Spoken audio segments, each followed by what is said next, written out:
Hello, I'm Grandpa Jack, and I'd like to read to you a little story or a little poem that I wrote some years ago. It's called The Paper Trail. My name is Tony Paper.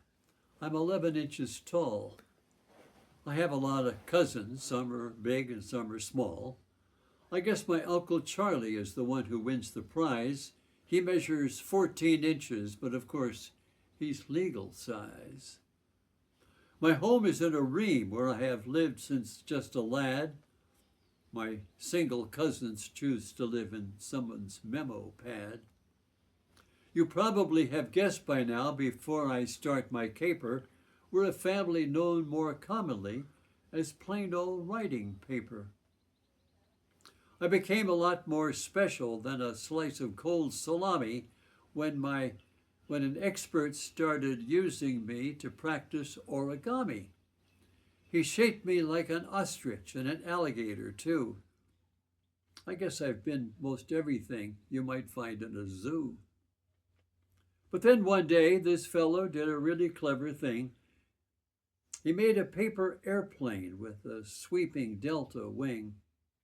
I learned to do a barrel roll and fly an inside loop. Then I made a perfect landing in a bowl of chicken soup.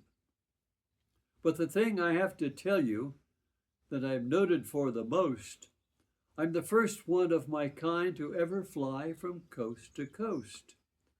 I was packaged in an envelope and loaded on a plane and left from Philadelphia in a cold and drizzly rain. I flew to California for the sunny western air, and I can't begin to tell you how much fun it was out there.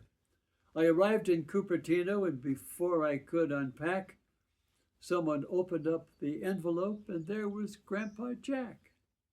He seemed to be delighted that I'd come to have a stay, and he said he'd show me all the sights of San Francisco Bay. He put me on his bicycle and rode me all around. I stuck my feet between the spokes to make a clacking sound. We pedaled to the park, which really wasn't very far. We slid on swings and we slid on slides and swung on swings and climbed a monkey bar. We visited the library to find a special book. He set me on the counter where I'd have a chance to look. Because I was so thin, it wasn't hard for me to slide in between some of the pages where I could see what was inside. I met a rabbit and an owl and someone really very funny whose head got stuck inside a jar while trying to lick honey. It was Pooh Bear, and he asked me if I'd call his neighbor Roo because he had a little problem just doing what bears do. I moved into another book because I was so flat. An elephant was in a tree.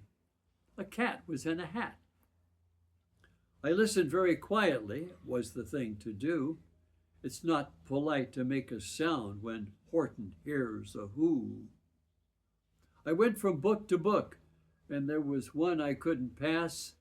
I had to go to Wonderland and through the looking glass. I had a little cup of tea with Alice and her friends. You must be sure to meet them all before our journey ends. So I want to tell my story now before I get too old, because like every scrap of paper, very soon I'll have to fold. It isn't very often that we get to tell our tale, and I'm grateful for the chance I've had to walk the paper trail.